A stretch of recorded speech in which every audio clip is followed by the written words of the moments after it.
Welcome to her Fireside Stories, where unforgettable tales unfold right beside your cozy fireside. Imagine this scenario. You're abandoned by your own children in a foreign city, left with no passport, no money, and seemingly no hope. But what if this act of betrayal turned out to be your greatest gift?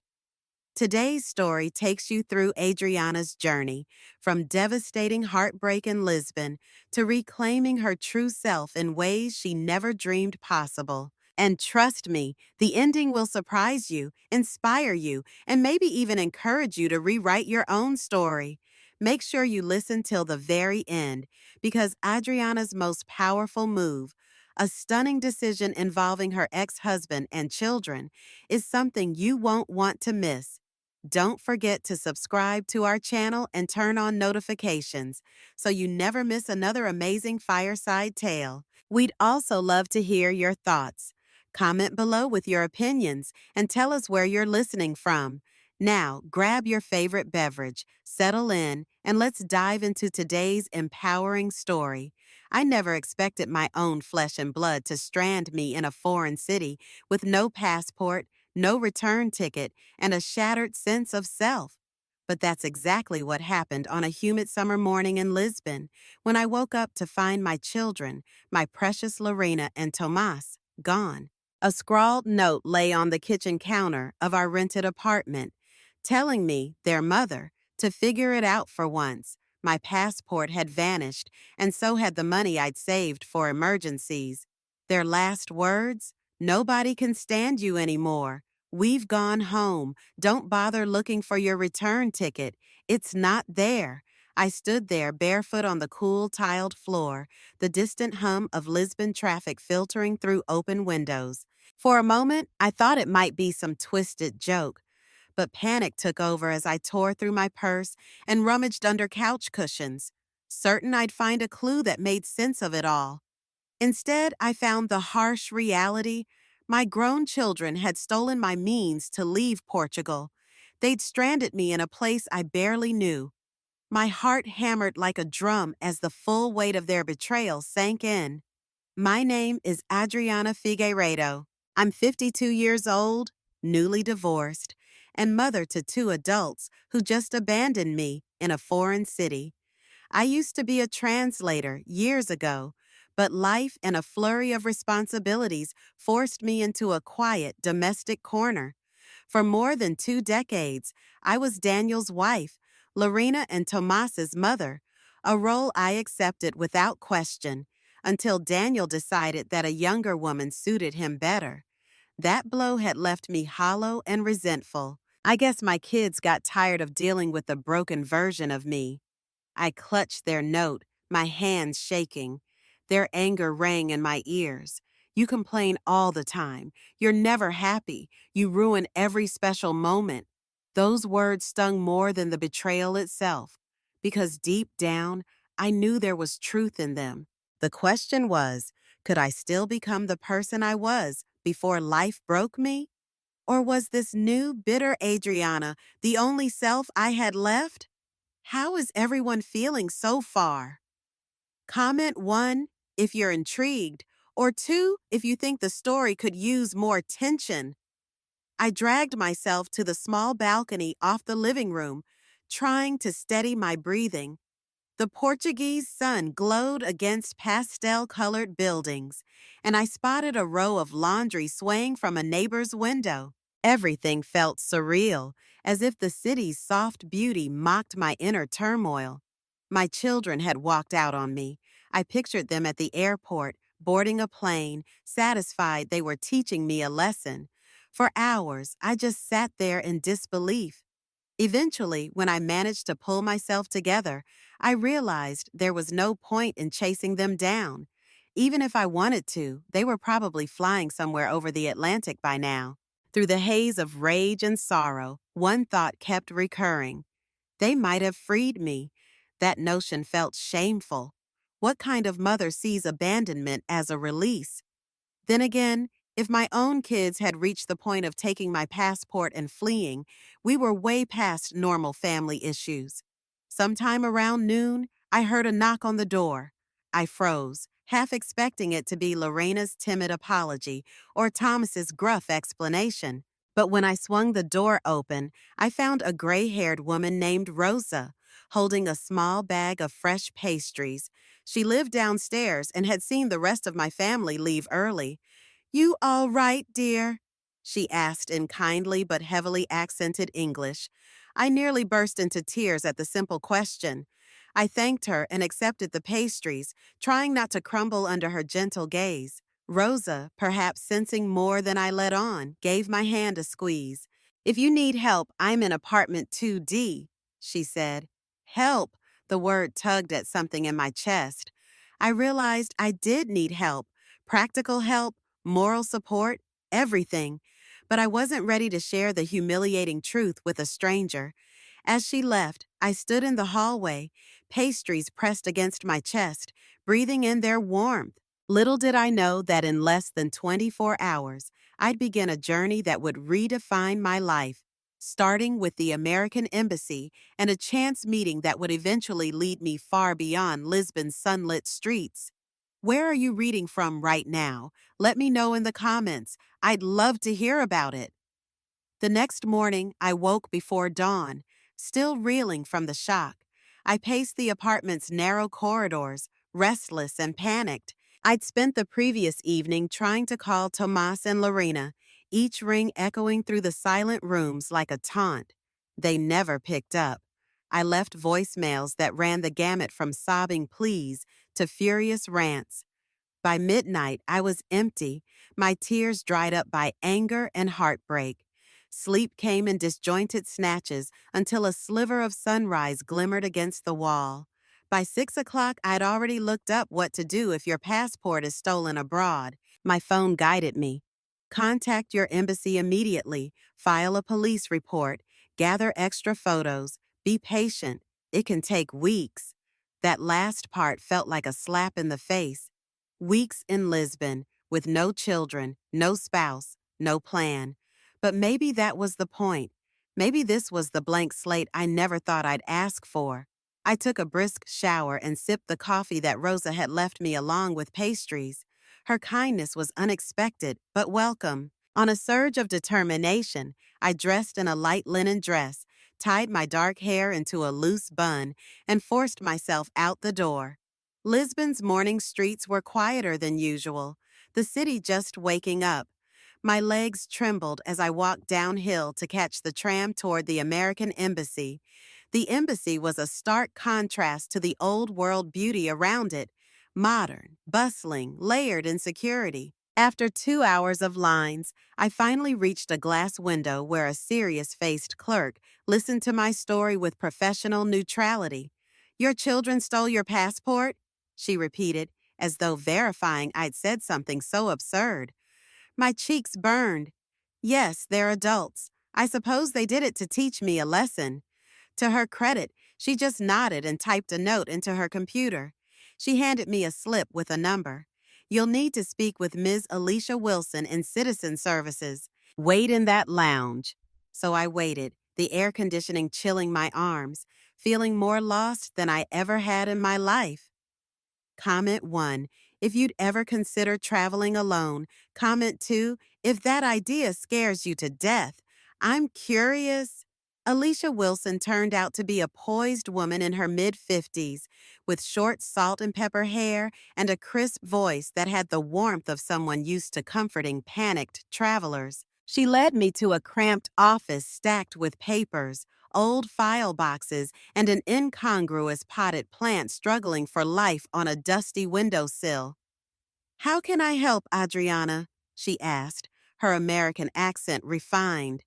I'd already given her the gist at the front desk, so I started from the beginning.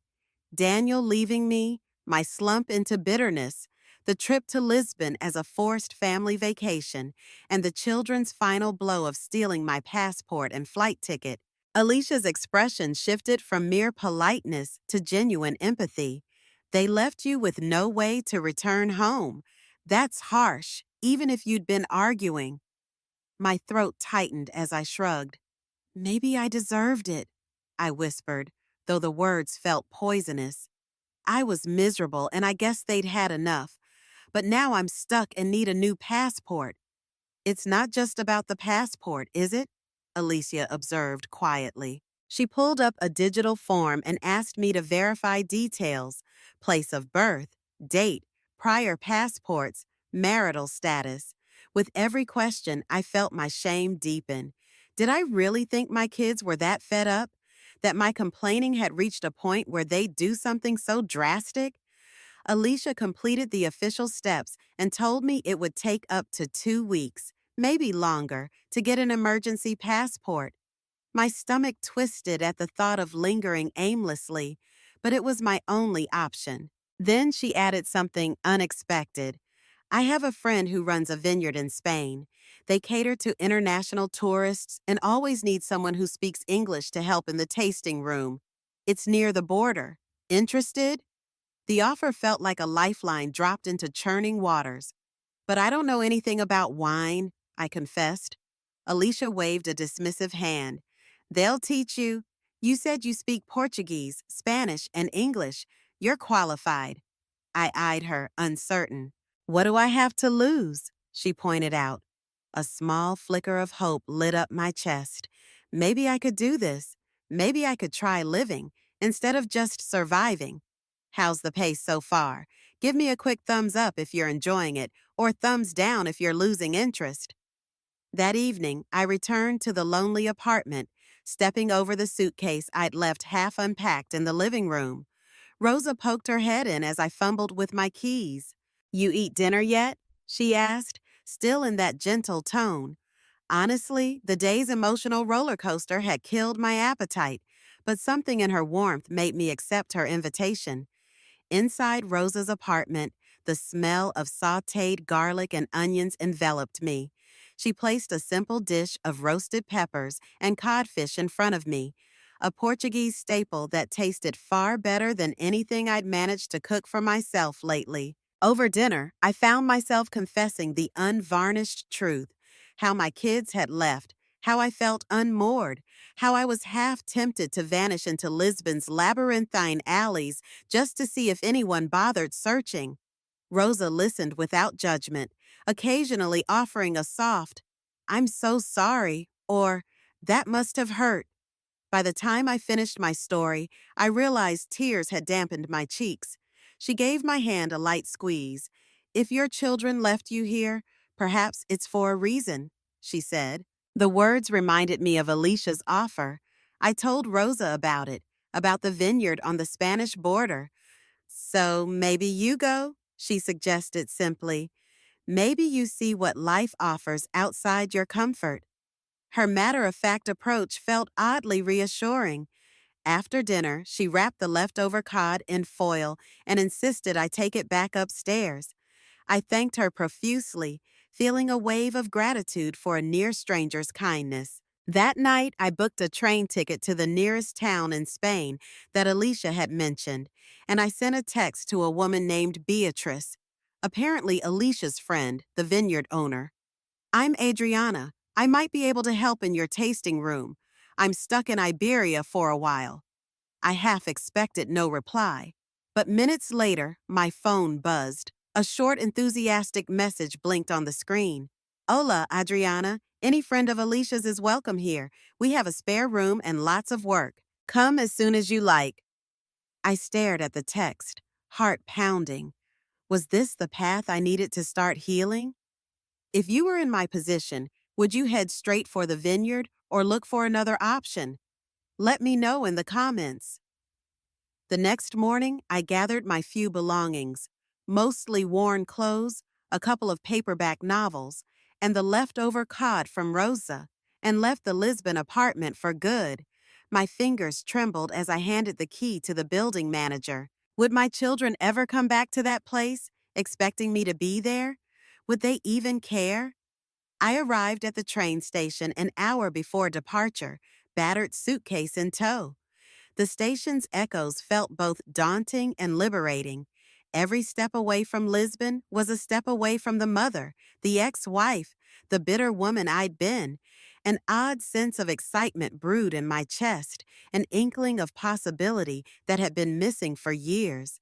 The train swayed gently as it crossed the border. Vibrant sceneries rolled by, rolling hills carpeted in olive trees, tiny villages with terracotta rooftops, sunlit fields dotted with goats. It was a world I'd only read about in travel magazines or glimpsed in passing. Now it was becoming part of my personal journey. I gazed out of the window, half lost in a daydream of what might await me. A new chapter, unplanned yet oddly fitting. When I stepped off at the small station near the vineyard, I found a tanned, curly-haired woman waving at me energetically. Adriana, she called, pronouncing my name with a crisp Spanish lilt. I nodded, forcing a nervous smile. I'm Beatrice. So good to finally meet you. Come, let's get your bags. She drove an old pickup truck down dusty roads, the horizon lined with grapevines. This is Quinta del Sol, she announced as we crested a hill. Below lay a sprawling estate, rows upon rows of vines, a charming tasting room with a red-tiled roof, and a modest stone cottage near the main house. The afternoon light bathed everything in a warm glow. My heart fluttered as if telling me I was exactly where I needed to be. You must be tired, Beatrice said, turning off the engine. Rest tonight. Tomorrow I'll introduce you to the vines and to the guests. They'll love your English. I stepped out of the truck, inhaling the earthy, sun-soaked breeze. Was it possible I felt hopeful? Quick check-in. Are you enjoying the scenery descriptions, or should I focus more on the emotional landscape? Comment 1 for more scenery, 2 for more personal drama. By sunrise the next day, I was already tugging on a pair of work boots Beatrice had lent me, ready to explore. She led me through neat rows of grapevines, explaining with fervor how each variety, Tempranillo, Albarino, Garnacha, required specific care. My years as a translator had given me a knack for languages, and I found myself repeating Spanish terms, rolling them on my tongue as though they were newly discovered poems. We spent the morning gathering soil samples to check moisture levels. Under the hot Spanish sun, sweat trickled down my back, but I found the labor oddly satisfying. Beatrice insisted we break mid-morning for a quick coffee and toast slathered in olive oil. This is a tradition, she said, her eyes bright with pride. Workers need fuel. By noon, we'd surveyed half the vineyard, and Beatrice introduced me to Miguel, her foreman, a soft-spoken man with a wiry frame who radiated calm. He spoke to me in Spanish so I could practice, praising my willingness to learn.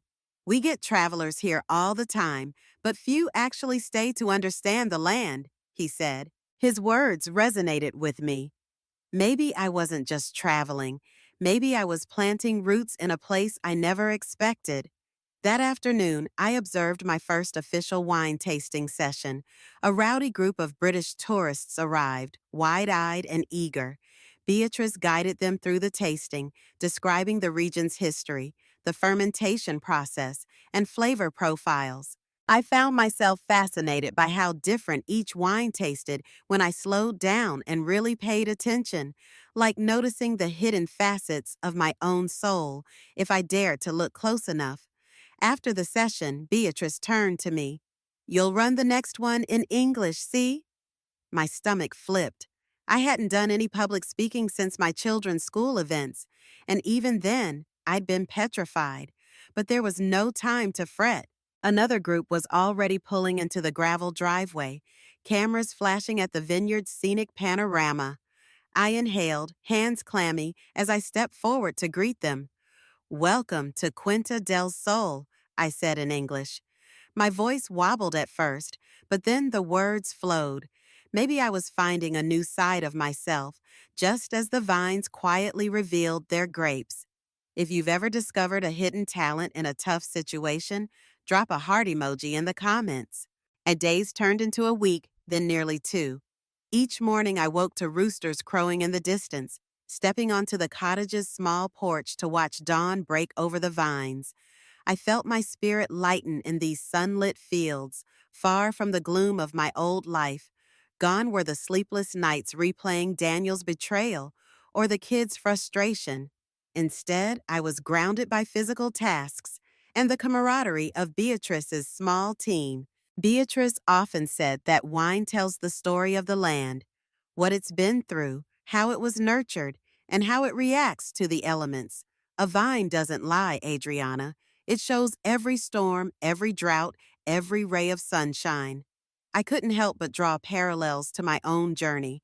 Every heartbreak, every disappointment had etched itself into me, shaping my current self in ways both painful and profound. Just as I started to think this peaceful existence might last indefinitely, my phone rang one late afternoon. It was an unfamiliar number. I hesitated, then answered. Adriana, this is Daniel. My breath caught in my throat. I'd been ignoring calls from old contacts, but I never changed my number. Lorena and Tomas called me, frantic, he said, his tone urgent. They said you vanished. Are you all right? It took me a moment to gather my composure. Vanished? The nerve of my children to worry about me after literally stealing my passport. I told Daniel I was fine and that I decided to stay at a vineyard for a while. A vineyard? He repeated, baffled. Then he sighed. Look, the kids want you to come home. They regret what they did. I felt a surge of anger, but also a twist of longing for the life I once had. Yet I couldn't forget how unhappy I'd been. I'm not ready, I told him, my voice shaky but firm. Daniel tried to persuade me, asked about finances, bills, responsibilities. I cut him off. I need time, Daniel. I need to fix myself before I fix anything else. He fell silent, then muttered a subdued goodbye. I hung up, trembling, but also feeling a spark of power I hadn't felt in years. Would you have taken that call or ignored it? Let me know. Sometimes facing the past is tough. That evening, I found Beatrice on the back porch, sipping a glass of her prized Tempranillo. I joined her, swirling the deep red liquid in my own glass, trying to emulate her casual grace. The sun had slipped behind a distant ridge, leaving streaks of lavender and gold in the sky. Crickets chirped in the warm twilight. What's wrong, Adriana? Beatrice asked gently. My face must have revealed my turmoil. I explained the phone call, Daniel's concerned tone, Lorena and Tomas's sudden guilt. Beatrice listened intently, her dark curls framing a face etched by sun and wind. Then she said, Your children's reaction is normal. They realize they went too far. But how do you feel? I struggled to articulate it. I was hurt, yes, but I also felt guilty for not being the mother they deserved. I was angry that they'd taken my passport, yet a part of me was oddly grateful for the jolt that propelled me to a new place. Most of all, I was discovering I had value beyond being Daniel's ex-wife or my children's caretaker. We all carry old wounds, Beatrice replied, staring out at the vineyard. Sometimes it takes a dramatic break to finally see the scars clearly. She confessed she'd come from a controlling marriage years ago. She ran to this vineyard with nothing but a suitcase and a fierce determination to find herself. Not everyone approved of my decision, she added with a sad smile, but it saved my life. Her words resonated with me, and for the first time in what felt like forever, I felt an odd sense of kinship with another woman who truly understood heartbreak and rebirth. We clinked glasses softly under the fading sky. I found myself wondering if, decades from now, I might look back on this strange turning point with gratitude. Would I see it as the day I started living on my own terms, instead of through other people's approval or demands? As we stood up to head inside, Beatrice paused by the door. You should know. Alicia from the embassy asked about you. She wants to know if you're settling in. A flicker of warmth spread in my chest. Maybe, just maybe, people did care about what happened to me. Enjoying the story? If so, tap 1. If you think it's missing something, tap 2, and let me know what's on your mind. Now, the following week brought new challenges and small triumphs. Each day, I threw myself into vineyard work, pouring tastings for groups, assisting Miguel with maintenance, and learning to differentiate subtle flavors. The oakiness of barrel-aged reds, the bright citrus of a well-crafted white. I practiced Spanish phrases late at night, my brain buzzing with the day's experiences. And then, just as I felt I'd found a rhythm, Lorena and Tomas decided to show up in Spain. It happened on a Saturday afternoon. I was in the tasting room describing our signature Albarino to a group of curious German tourists when I spotted two familiar figures lurking near the entrance. My heart slammed against my ribs. I excused myself, feeling sweat prick my scalp despite the room's mild temperature.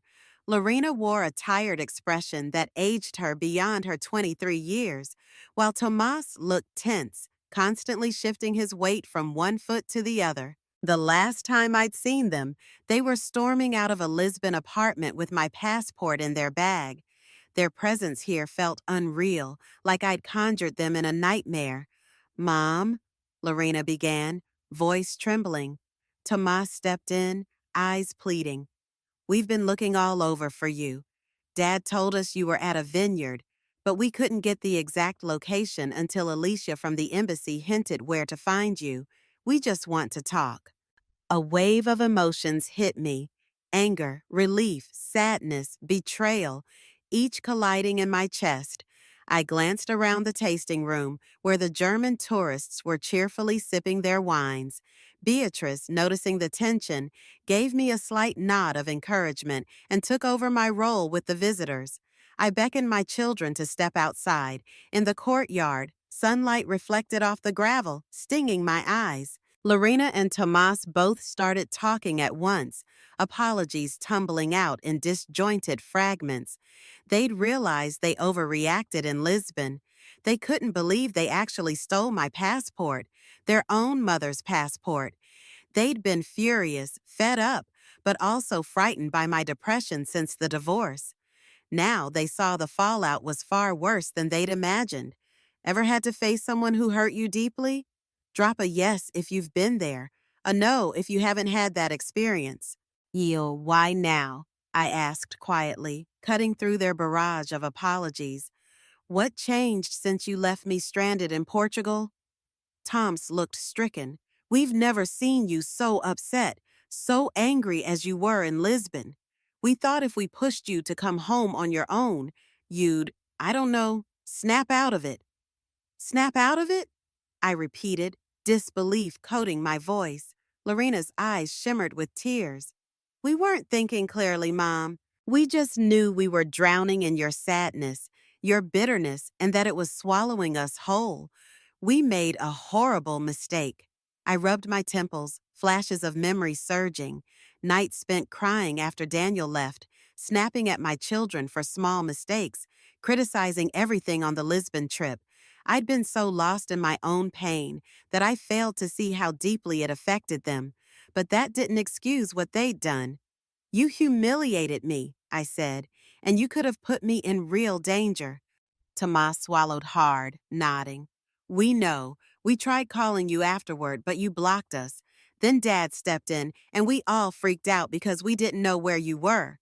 Please come back home. Let's fix this. We miss you." His words had once been everything I thought I wanted. For them to need me, to realize I was essential in their lives. But now, standing under the Spanish sun, I realized my sense of self no longer hinged on their validation. "I'm staying," I said, voice steady.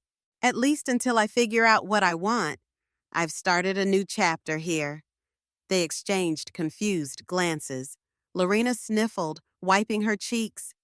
"You can't just live on a vineyard. You have responsibilities, a life back home." I gave a short laugh, surprising even myself. "Do I? Because the life I had was built around being your mother and Daniel's wife. Now, Daniel has moved on, and you two have your own lives. It's time for me to have mine." The wind rustled the vines behind us, as if echoing the shift in my personal landscape. I waited, bracing for their arguments, but Lorena just took my hand in hers. "We're sorry, Mom. We didn't mean to destroy you. We just didn't know how to handle your pain. Is there someone you need to forgive but haven't? Feel free to drop a comment with a simple, I'm thinking about it. At Beatrice's suggestion, we all sat down to a rustic lunch on the vineyard's terrace. Tomatoes drizzled with olive oil, fresh bread, slices of cured ham. The tension among us was almost palpable, but the food helped break some of the ice. Over clinking glasses of chilled white wine, Lorena and Tomas admitted how guilty they felt from the moment they boarded the plane in Lisbon. It was like an out-of-body experience, Lorena said, staring at her plate. I kept telling myself we'd gone too far, but I didn't know how to undo it. Then Dad told us you were truly missing. That's when we panicked. I listened, torn between anger and compassion. In a twisted way, they'd forced me to confront my own misery, to break free from the rut I'd dug for myself. And I realized with a start that, despite the cruelty of their method, their intentions were not purely malicious. They were misguided, desperate attempts to shake me from a darkness that had haunted our family for years. When Tomas reached for my hand, I didn't pull away. He squeezed gently. Mom, come home.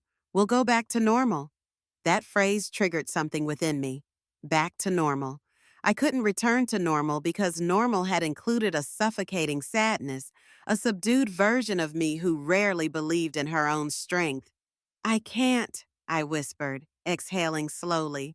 I'm finding a part of myself here. They fell silent, and Beatrice smoothly jumped in, talking about how Adriana, me, had been a godsend for her small vineyard. She praised my language skills and how I connected with international guests. She even teased that I'd rescued her from drowning in paperwork. Listening to her warm words, I felt a sense of pride swirl in my chest. Perhaps it was the first time in years someone recognized a skill in me that had nothing to do with cooking dinners or organizing school events. As lunch ended, Lorena and Tomas looked at me with uncertain eyes. I realized they might accept my decision for now, but their own heartbreak was clear. Letting go of me in this foreign land felt unnatural to them. Still, I had no intention of letting guilt drag me back to a place of emptiness. If you find yourself rooting for my new life, drop a quick cheer in the comments. Let's celebrate the small victories. They stayed in a nearby town that night, promising to return the next day for further conversation. Their presence churned up old fears. Would I unravel if they kept pushing me to come home? That evening, I wandered the vineyard after sunset, drawn by the moonlight shimmering on the grape leaves. The air smelled of fertile soil and approaching harvest. Unexpectedly, I found Miguel checking the irrigation lines. He gave me a respectful nod and said he'd seen my children. Tough day? He asked. I sighed, leaning against a wooden post. I told him how complicated it felt to both love my kids and resent them for what they'd done. Family is never simple, he observed in a tone that suggested he spoke from experience. But if you find something that helps you heal, it's worth fighting for. I thanked him, grateful for his understated empathy. In the distance, I saw the silhouette of Beatrice, leaning on a fence overlooking the vines. She waved me over. When I joined her, she asked softly, are you thinking of leaving? I hesitated. Part of me was terrified to lose the tiny spark of self-discovery I'd found here. Another part felt duty-bound to mend fences with Lorena and Tomas. By returning, I don't know, I admitted. Beatrice turned to me, eyes reflecting the moonlight. Sometimes, the best thing you can do for the people you love is to show them they can't push you around. You set your boundaries, Adriana. You decide who you want to be, and anyone who truly cares will adapt. Her words resonated like a soothing chord. I realized that by staying, by choosing a path for myself, I might be teaching Lorena and Tomas something more valuable than any forced family reunion. I might be showing them that a broken person can become whole again without stifling their growth. We stood there in companionable silence, the Spanish night sky vast above us. I vowed in that moment to anchor myself to this newfound sense of identity. Whether or not I returned to my old life, I would remain true to the woman I was becoming here at Quinta del Sol. Midway check. Still with me? Drop 1 to say yes, 2 if I'm losing you. Your feedback means a lot. The next day, Lorena and Tomas showed up as promised. Beatrice allowed us use of her cozy sitting room, a space lined with wine barrels and antique furniture, for a serious heart-to-heart. Over steaming cups of café con leche, we settled onto plush chairs. Outside, the vineyard hummed with workers preparing for harvest, a lively rhythm that contrasted our fraught conversation. Lorena was the first to speak. She detailed how my grief after Daniel's departure had nearly consumed her. I tried to help you, Mom, but you barely spoke. When you did, it was always about how miserable you were. Thomas added his own frustration. I felt like I had to be the adult for you. It was draining. Hearing them voice these struggles sent pangs of guilt through me, but I also recognized that in becoming a shell of my former self, I'd inadvertently placed a heavy burden on them. Still, nothing justified their reckless solution. We spoke for hours about Daniel's new life in financial turmoil, about how guilt gnawed at them for days after ditching me, about their confusion upon realizing I hadn't immediately tried to return to the States. We were expecting you to beg for help, Lorena admitted, cheeks flushing. When you didn't, we freaked out. We realized we might have actually hurt you for real. I listened, occasionally wiping away tears. Then I explained how Lisbon had given me an odd sense of liberation. I'd reconnected with the woman I was before marriage and motherhood overshadowed my own dreams. Yes, the method had been cruel, but it had also been a catalyst for me to rediscover hope. You don't have to fix me anymore, I said, my voice quavering but firm. I'm not asking for your permission to live my life on my terms, and I do forgive you, but I need more time. My words hung in the warm air. They nodded, expressions somber. We ended the talk with a fragile sense of mutual understanding. I urged them to enjoy Spain for a day or two, see the countryside, and come back for dinner. They hesitated, then agreed, leaving me drained but oddly proud of the mother I was learning to be. Honest, imperfect, but finally standing up for myself. Leave a quick, "You got this," if you think I'm making the right call. That evening, I prepared a simple meal in the cottage's tiny kitchen. Beatrice dropped by with a bottle of red. I thought you could use a little infusion of Spanish cheer, she said. Despite my exhaustion, I grinned. The day's emotional intensity had me feeling like I'd just run a marathon, but a comforting meal and a glass of wine felt like the perfect balm. We talked about the upcoming harvest, the changes in grape color indicating ripeness, the teams of local workers arriving soon, and the extra tastings planned for peak season. I promised to help in any way I could, from translation to record keeping. You're a godsend, Beatrice said, patting my shoulder. But don't lose yourself in work. Remember to nurture your own heart, too. Her words lingered in my mind after she left. Was I risking a new form of escapism by plunging into vineyard life? Possibly, but the difference was, for the first time in ages, I felt purposeful and capable. If I escaped into anything, it was the process of rebuilding my identity. While stirring a pot of lentils, I caught my reflection in the window. My usually weary eyes seemed brighter, my posture less slumped. I barely recognized this version of me, rosy-cheeked from the outdoors, hair smelling faintly of grapes. A ping on my phone startled me. It was a message from Alicia at the embassy. Wanted to check on you. Heard you might be applying for an emergency passport soon. Let me know how it's going. Also, any chance you consider staying longer? I stared at the message. She'd once mentioned job openings or training programs. Suddenly, the idea of a more permanent life abroad flickered in my mind. Could I pivot to a wine-related career, bridging languages and tourism? It was a wild thought, but so was staying in Spain after being abandoned by my kids. I texted Alicia back. I'm at Quinta del Sol learning a lot. Not sure of my next move, but I'll keep you posted. Before I could rethink it, I hit send. Sometimes you have to speak your desires out loud or type them to start believing they're possible. How about you? Ever wanted to pack up and relocate to a brand new place? Comment yes if you can relate.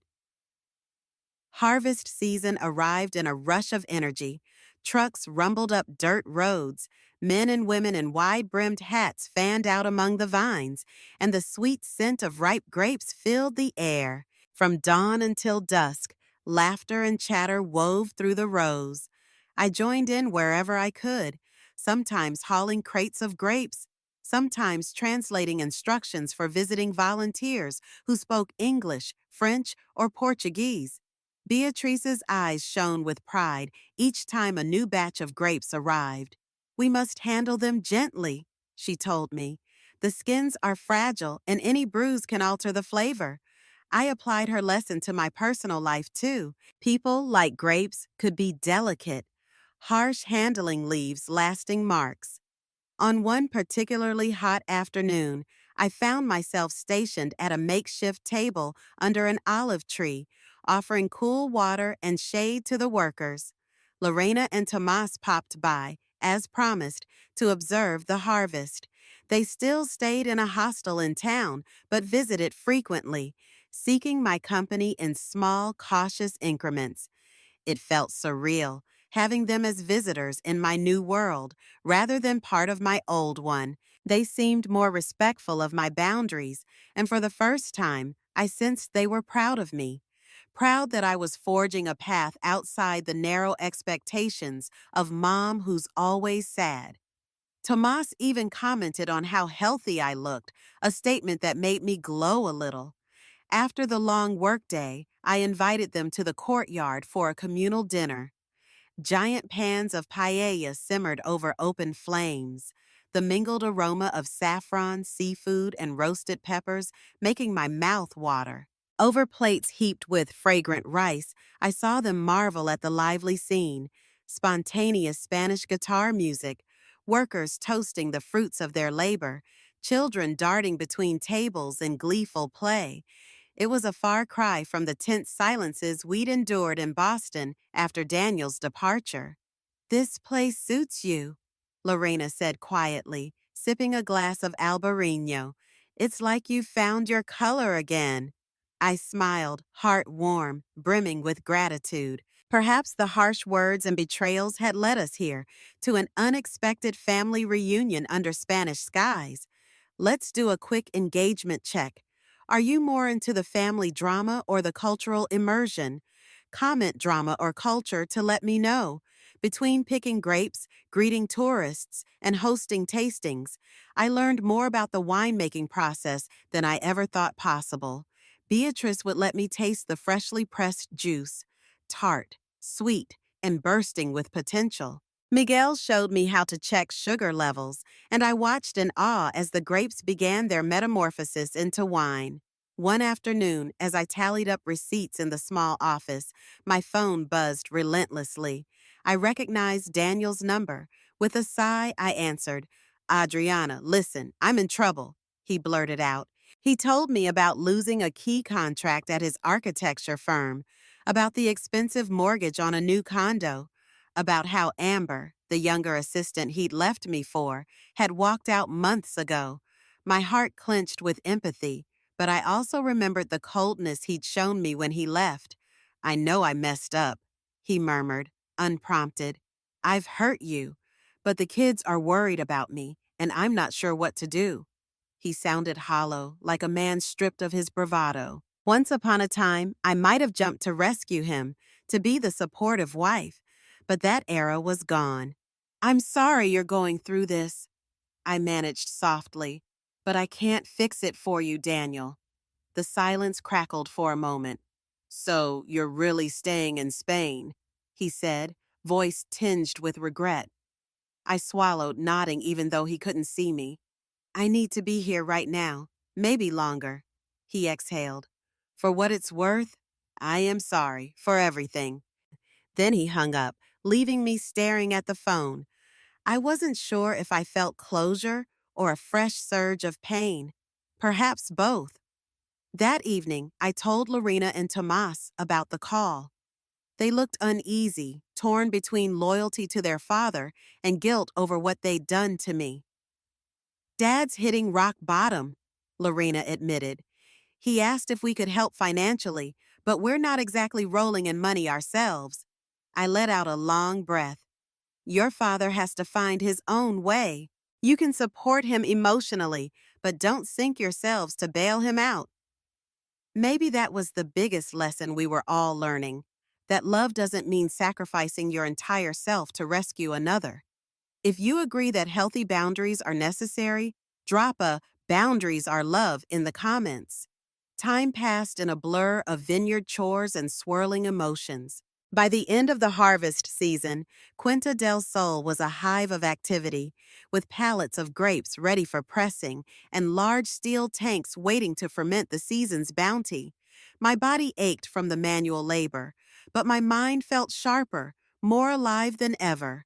Beatrice sat me down one evening to discuss my future.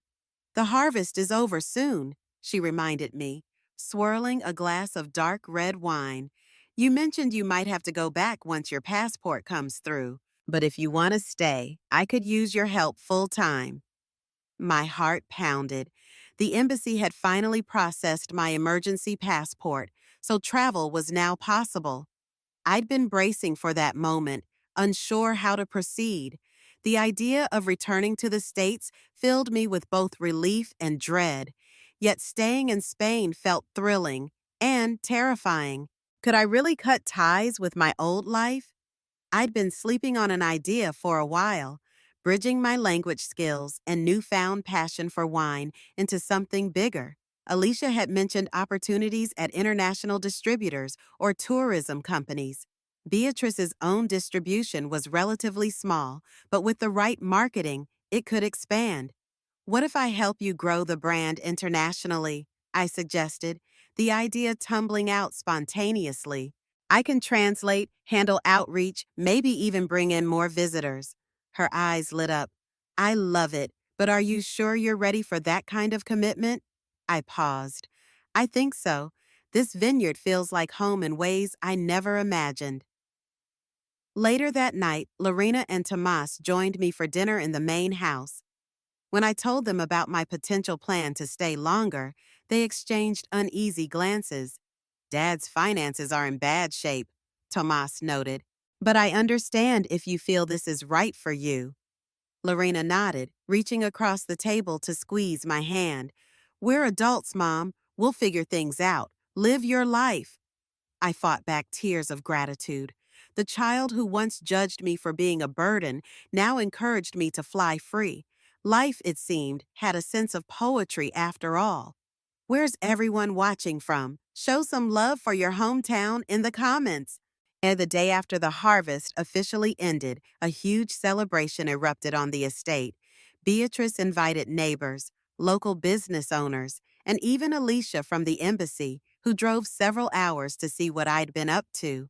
Long tables were arranged under string lights, piled with sizzling meats, fresh salads, crusty bread, and of course, bottles of Quinta del Sol's finest vintages. Alicia arrived just as the music started, a lively flamenco group that set toes tapping and hearts racing. She hugged me, smiling broadly. "Look at you," she said, gesturing at my dusty boots and rosy cheeks. "You're glowing. I haven't seen you this alive since the day you walked into my office." I laughed, hugging her back. We found seats near the music, and she asked me about my plans. I told her how I was leaning toward staying, maybe working on expanding Quinta del Sol's reach internationally. She nodded approvingly. "You know, I also have contacts in Madrid. The tourism sector is booming there. If you ever want to move to the city but maintain relationships in the countryside, let me know." My mind buzzed with the possibilities. A year ago, my biggest worry was how to get out of bed and face another day without Daniel. Now, I was juggling job prospects in a foreign country. I glanced around at the guests swirling red wine in their glasses, dancing in the glow of lanterns, celebrating the fruits of hard labor. The joy was palpable, contagious. Partway through the evening, Lorena and Tomas approached, plates of grilled vegetables and jamon in hand. Tomas teased me about dancing, while Lorena admitted she never thought Spain would feel so comfortable. I've been talking to some of the local artists here, she said, a spark in her eyes. They have an artist collective, and they invited me to visit their studio tomorrow. She'd always been the more creative child, so seeing her excitement made me beam with motherly pride. We ended up dancing, clumsy steps, offbeat claps, but the moment was perfect. The night sky glowed with stars, and I felt a burst of sheer happiness.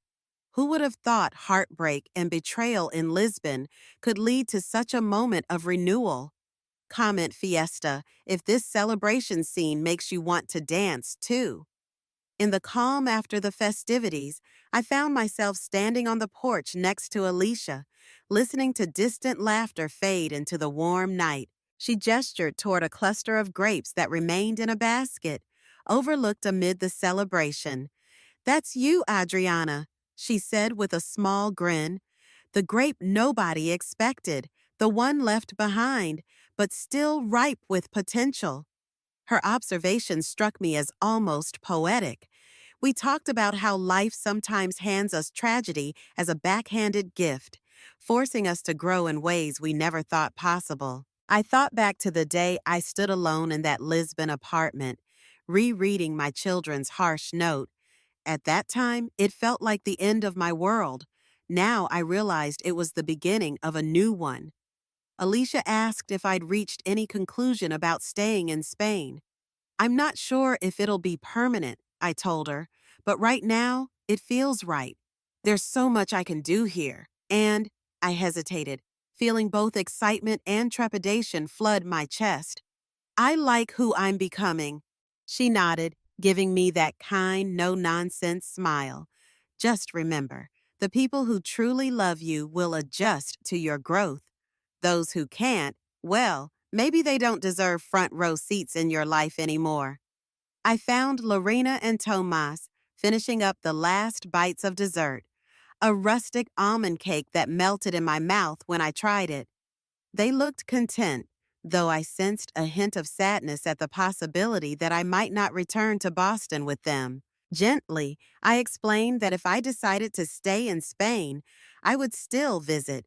Maybe I'd come for the holidays. Maybe they'd come here for long weekends. The world had gotten smaller in many ways. Flights were just a matter of money and planning, right? They hugged me, and Lorena whispered, "I understand now that you have to choose yourself. I used to see it as selfish, but after everything, I see it as brave." That night, I crawled into bed as the house quieted. The air smelled of grapes, wood smoke, and possibility. Closing my eyes, I felt the hush of a new dawn stirring inside me. If you believe in the power of second chances, leave us second chances in the comments. 3 weeks flew by, each day a blend of vineyard chores, language practice, and exploratory trips into the surrounding countryside. Lorena stayed an extra week to collaborate with the local artist collective, creating vibrant sketches inspired by Spanish architecture. Thomas had to return to Boston for work, but not before hugging me goodbye and telling me he was proud of the progress I'd made.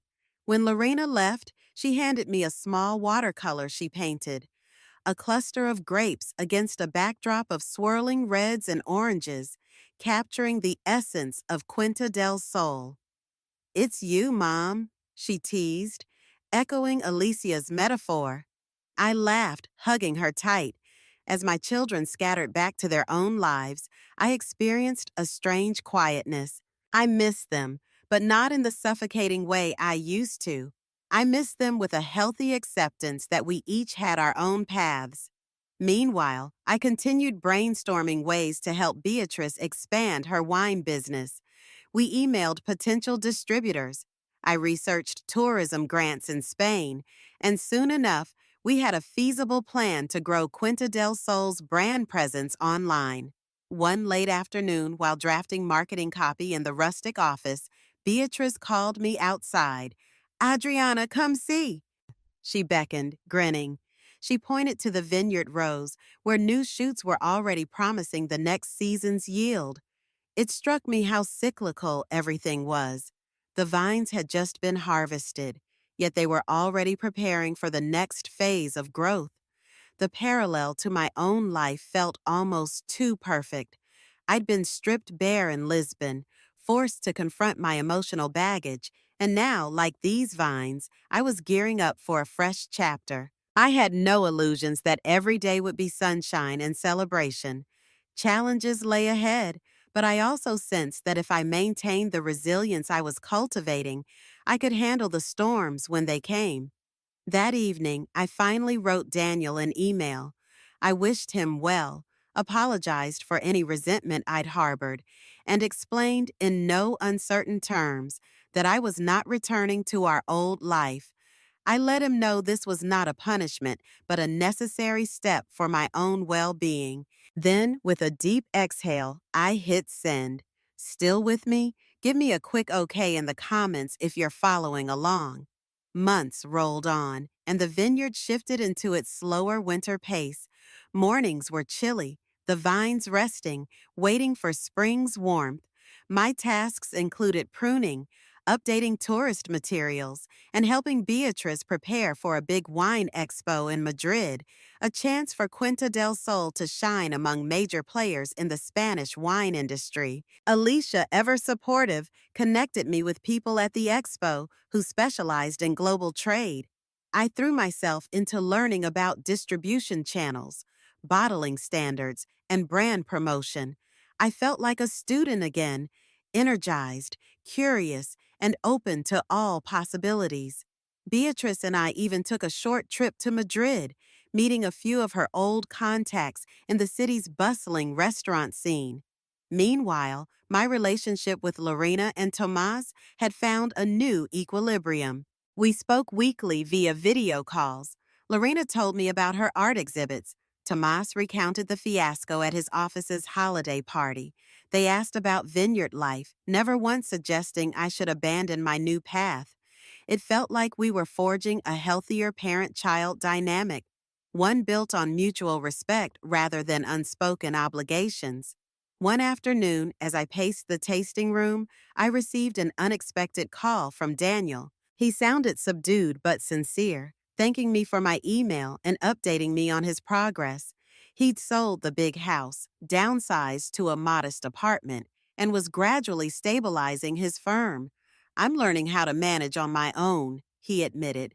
Maybe we both needed a wake-up call. I offered words of encouragement, feeling relief that our conversation carried no bitterness. It was a sign we were finally putting the broken pieces behind us. I could sense him wanting to ask if I was coming back, but he didn't. Perhaps he already knew the answer. Winter melted into a gentle spring, blossoms began to appear on the vines, and the cycle renewed. I found myself daydreaming less about the past and more about the future, like opening a small bed and breakfast on the estate for visitors, or maybe partnering with local farmers for a specialty line of organic wines. The more I dreamed, the more I realized that my children's harsh act in Lisbon had become the catalyst for my liberation. If you've ever faced a turning point that led to unexpected growth, type growth in the comments. Finally, the day of the Madrid Wine Expo arrived. The city roared with life. Traffic, crowds, tall buildings shining in the afternoon sun. Beatrice and I rented a booth, draping it in photographs of Quinta del Sol's vineyard. We offered tasting samples of our best reds and whites, explaining the estate's unique microclimate and tradition. I slipped into my role as translator and host, bridging language gaps for potential distributors from the UK, Germany, and even the United States. Alicia visited our booth, smiling broadly at our presentation. "Look at you," she whispered, all professional and confident. I remembered my first visit to her embassy office, trembling with shame over my stolen passport. And here I was, representing a Spanish vineyard with pride. It felt surreal and perfect. That night, Beatrice and I clinked glasses in a celebratory toast. We'd secured several leads, one of them a particularly promising deal with a major retailer who wanted to import our wines. "We did it," she said, tears in her eyes. "Adriana, you have no idea how grateful I am. You've brought a new energy to Quinta del Sol." And I thought of how months ago I'd worried I was too old and too broken to start over. Now I realized my age had brought me wisdom, empathy, and resilience. My heartbreak had opened a door to a life beyond my wildest imaginings. When I checked my phone later that night, I found messages from both Lorena and Tomas. "We're cheering you on, Mom," read Lorena's text. "So proud of you," wrote Thomas. I smiled, tears blurring my vision. They'd traveled an emotional journey too, realizing that even a mother needs to be seen as an individual, not just a caretaker. As Beatrice and I strolled through Madrid's bustling squares, sampling tapas and sipping late-night vermouth, I felt an overwhelming sense of belonging. I belonged to myself again. I belonged to the vineyard, to the swirl of languages, to the sun-drenched vines that had taught me it's never too late to bloom. We're almost at the end. Let me know if you'd like a final recap. Drop recap. Or if you're good, say, "I'm good." Months later, I found myself back in Lisbon, by choice this time. Lorena had arranged a small art show there, and Tomas flew in from Boston to support her. I decided to surprise them. Walking those familiar streets filled me with nostalgia and a touch of sorrow for the woman I used to be. But it also reminded me how far I'd come. I booked a modest hotel room on a cobblestone street, not far from the old apartment where I'd been abandoned. On a whim, I walked by that apartment building, half expecting Rosa to pop out with pastries or a warm smile. The iron gates were closed, and a "for rent" sign hung in the window. Life goes on, I thought, as fleeting as a breeze off the Tagus River. The night of Lorena's show, I entered the gallery to find my daughter unveiling vibrant paintings of Portugal and Spain, an interplay of ocean blues and vineyard greens. Tomas spotted me first, hugging me tightly. "You actually came," he said, eyes shining. Lorena rushed over, nearly knocking me off balance as she embraced me. In that moment, I felt the circle close in a beautiful way. When we stepped outside for fresh air, Lorena admitted she'd drawn inspiration from my journey. "I never told you, but seeing you stand up for yourself in Spain, seeing you transform despite everything, it gave me courage to pursue my art wholeheartedly." Tomas agreed, and it made me realize I don't have to be the perfect son who fixes everyone's problems. We can just be a family that supports each other. We walked along the moonlit streets, passing a cafe where fado music spilled out, mournful and poignant. I remembered the heartbreak I once carried, how each note of fado had mirrored my despair. Now I listened with a different heart, one tempered by adversity but open to new joys. Later, back at my hotel, I sipped a small glass of port and reflected on the year's events. My children had abandoned me in Lisbon, trying to teach me a lesson. They ended up teaching me something far different. They taught me that sometimes the worst betrayal can spark the greatest rebirth. And in letting go of who I used to be, I found who I was meant to become. Thank you for journeying with me through this story. If you do anything differently, share your thoughts in the comments. I'd love to hear your perspective. Thank you so much for joining us here at her Fireside Stories. We hope Adriana's incredible journey from heartbreak in Lisbon to empowerment in Spain touched your heart and maybe even sparked something inside you. Remember, sometimes our darkest moments lead to the brightest new beginnings. If you enjoyed this story, please give us a thumbs up, subscribe to the channel, and share it with friends who might need a bit of inspiration today.